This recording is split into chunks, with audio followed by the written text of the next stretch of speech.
Yeah, the Wall Street Journal's writing about all this. Its editorial board just this morning writing RFK Jr.'s Operation Warped Memory. That's the title of the piece.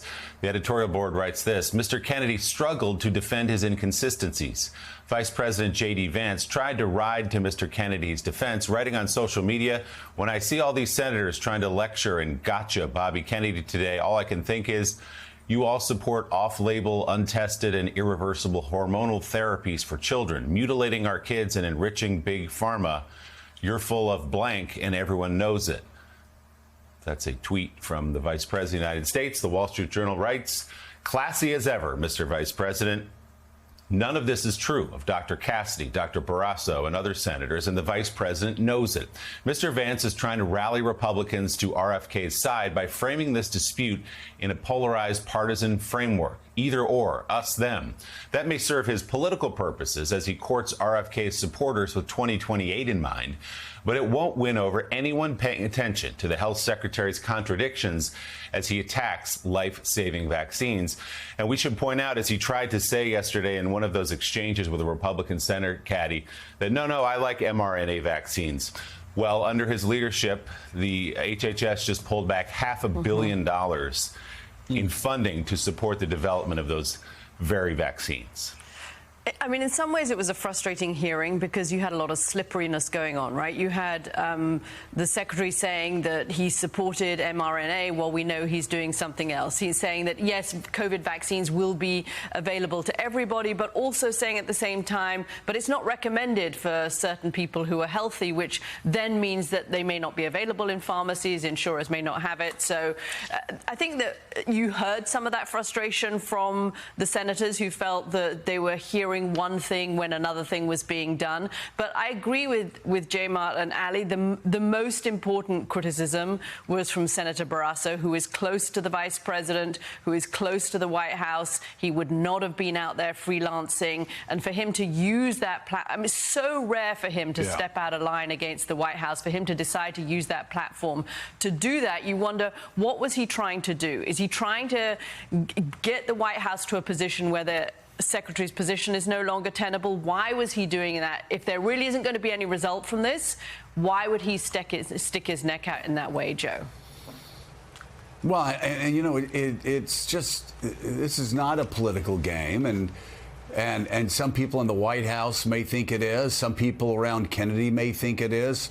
It's not a political game. This is serious. Life or death matters are involved here, and just as Senator Cassidy said, he quoted Eric Erickson, who said his wife is a stage 4 lung cancer survivor, a patient, and she needs the COVID vaccine. She can't get it now from CVS because of Senator Kennedy. Now, we know, Eric, multiply that thousands and thousands of times.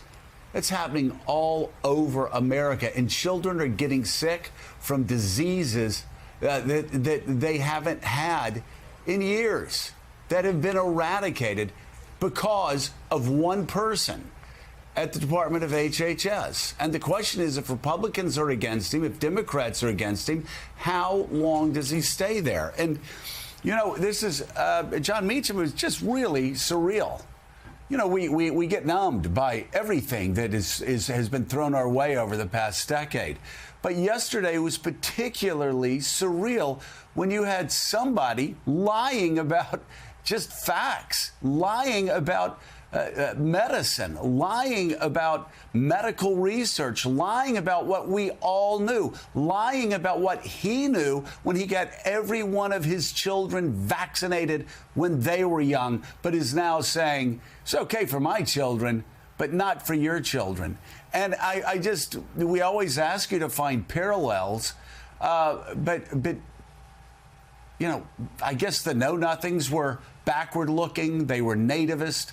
They wanted to go back in time. They were fueled by fear, by conspiracy theories, by lies. And my God, J.D. Vance, I'm so glad the Wall Street Journal editorial page called him out yesterday. Basically, J.D. Vance, one of the dumbest things that you know, this administration always does, this MAGA base always does, is they take an issue like this and say, oh, you must be with like trans. You must be with mutilating children for surgeries when they're transitioning. He did that, yes. Total lies. Is he really saying that about John Barrasso? Is he really saying that about Bill Cassidy? Is he really saying that about the 75% of Republicans who oppose what RFK Jr. is saying? Does J.D. Vance really think that 75% of Republicans support like trans operations for minors? Because that's what he said yesterday. And I'm so glad there's only so much stupidity you can put up with. I'm so glad the Wall Street Journal editorial page called him out. But I know it's going to be hard. I mean, but outside of the know-nothings, what other political movement has produced such backward-looking stupidity?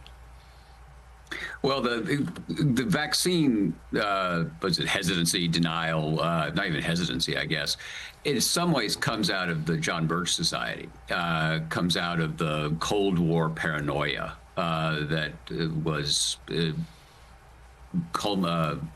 fermented in the 50s and really exploded in the 60s.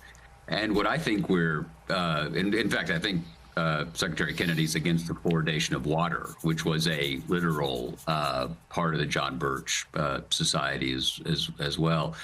And, I think vaccines are like, and don't hold me to exactly this analogy, it's a little bit like traffic rules, right? You kind of don't have an option of, well, I'm going to stop or not stop at that light. Not because it's it's part of the social contract that you give up a little bit of your liberty in order to protect the safety of the many. And I think in a huge way, what we're dealing with in the country, broadly put, is a breakdown of lowercase d democratic covenant. And this is the most vivid example of that. People like me, and you and I talk about this a lot, talk about the constitutional order and the Declaration of Independence and responsible citizenship.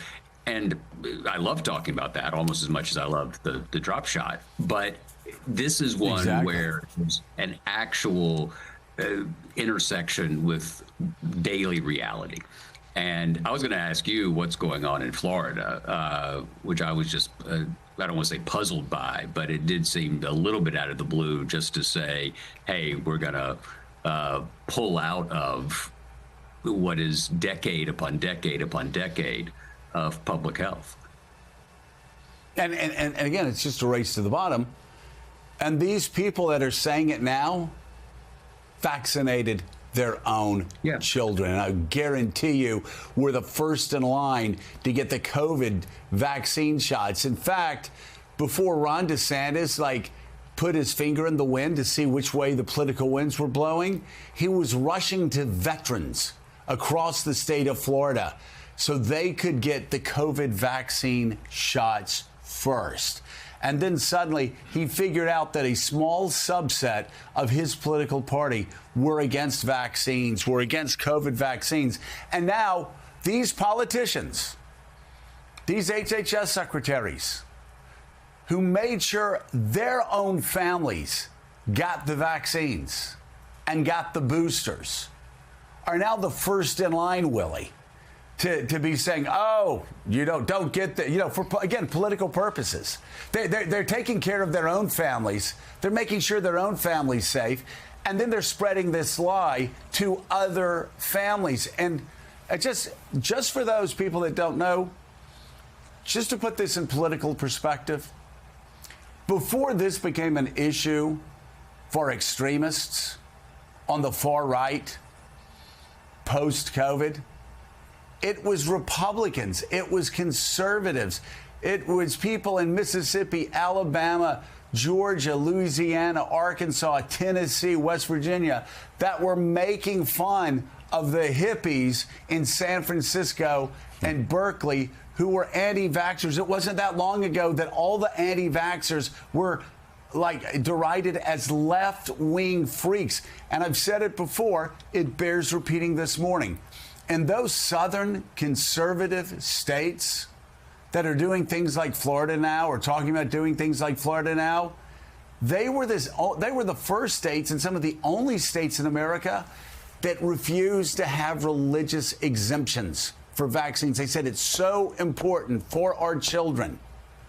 It's so important for their health that there will be no religious exemptions. And then a group of extremists come in, they impact the MAGA base, and then RFK Jr. comes in. They start spreading these lies and conspiracy theories, and now suddenly it's not the hippies in Berkeley, it's the fat old politicians in the Deep South, the boss hogs in the Deep South that are now trying to take vaccines away from little children. And again, after making sure all of their children got the same vaccines.